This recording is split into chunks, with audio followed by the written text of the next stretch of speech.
तो आज हम इंटीग्रल डोमेन में प्राइम एलिमेंट क्या होता है वो सीखेंगे और उसके बाद प्राइम एलिमेंट का रिड्यूसिबिलिटी भी चेक करेंगे। तो सबसे पहले what is prime element. Let D be an integral domain and P belongs in D. तो हमारे पास डी एक इंटीग्रल डोमेन है और पी जो है वो इंटीग्रल डोमेन का एक एलिमेंट है। Then P is called a prime element in D. तब हम पी को प्राइम एलिमेंट बोलेंगे डी में अगर वो इन दो कंडीशन सेटिस्फाई करे। The first condition is P is a non zero non unit element in D.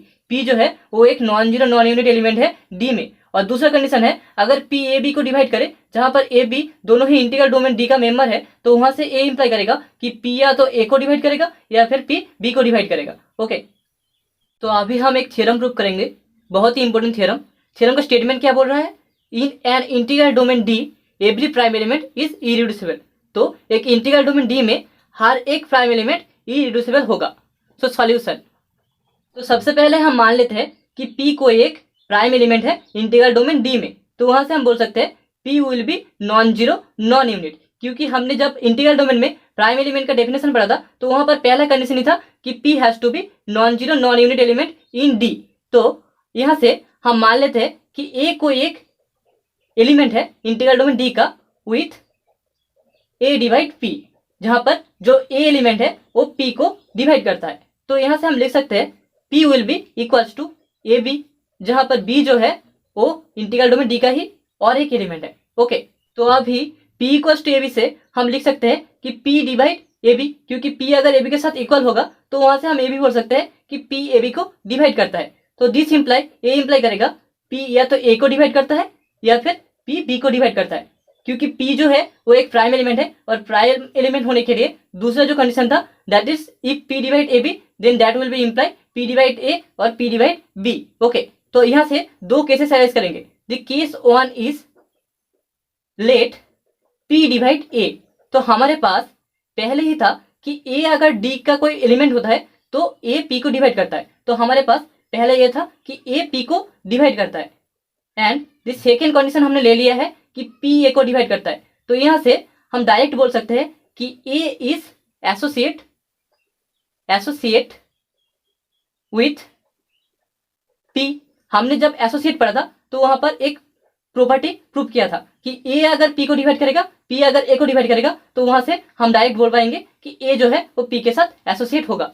अभी केस 2 में हम मान लेते हैं कि पी जो है वो बी को डिवाइड करता है। तो वहां से हम लिख सकते हैं B equals to P D one, जहां पर डी वन जो है वो इंटीग्रल डोमेन डी का मेंबर है। तो अभी हमारे पास पहले ही था कि P equals to A B होता है।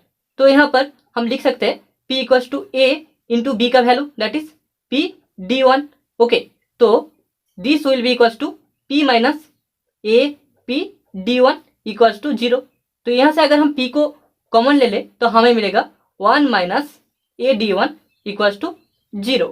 तो यहाँ से हम बोल सकते हैं कि 1 minus A D one equals to 0, क्योंकि हमें पता है पी जो है वो एक प्राइम एलिमेंट है और वो नॉन जीरो नॉन यूनिट होता है।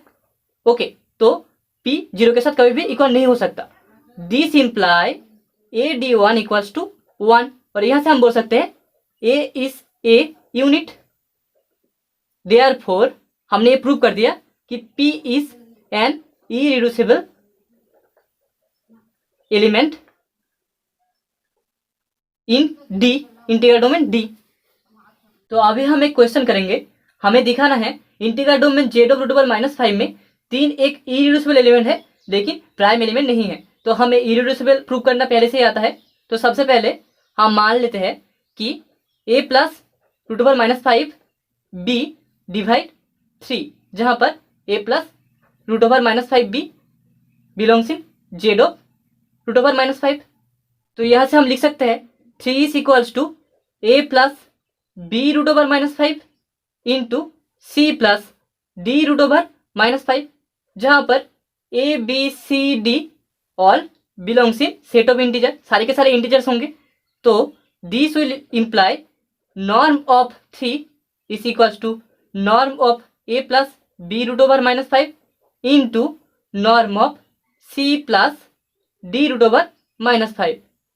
दिस इंप्लाई हम लिख सकते हैं नॉर्म ऑफ 3 होता है 9 that is equals to norm of a plus b root over -5 that is equals to a square plus 5b square.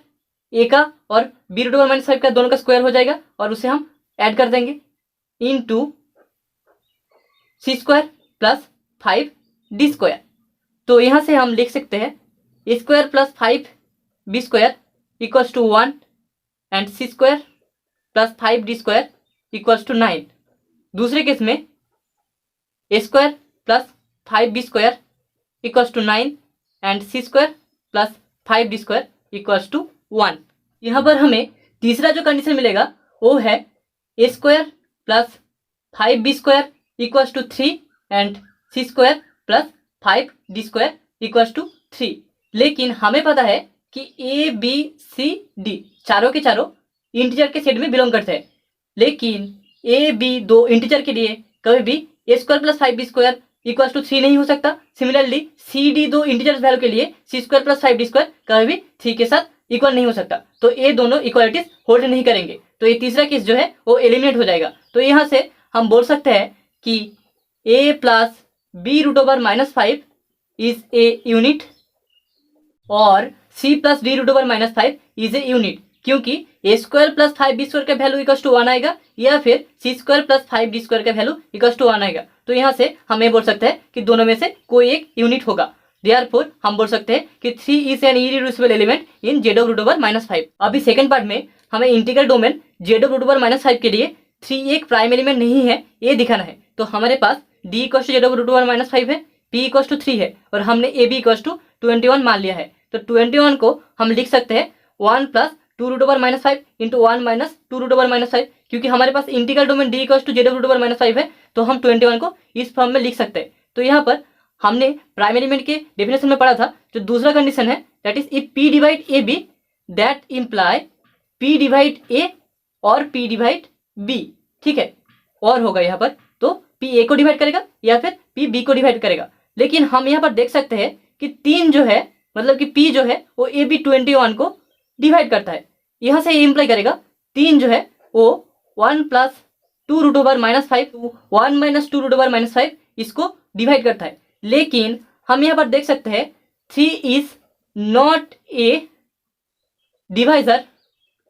Divisor of 1 plus 2 root over minus 5 और 1 minus 2 root over minus 5। मतलब कि 3 does not divide 1 plus 2 root over minus 5 और 3 does not divide 1 minus 2 root over minus 5।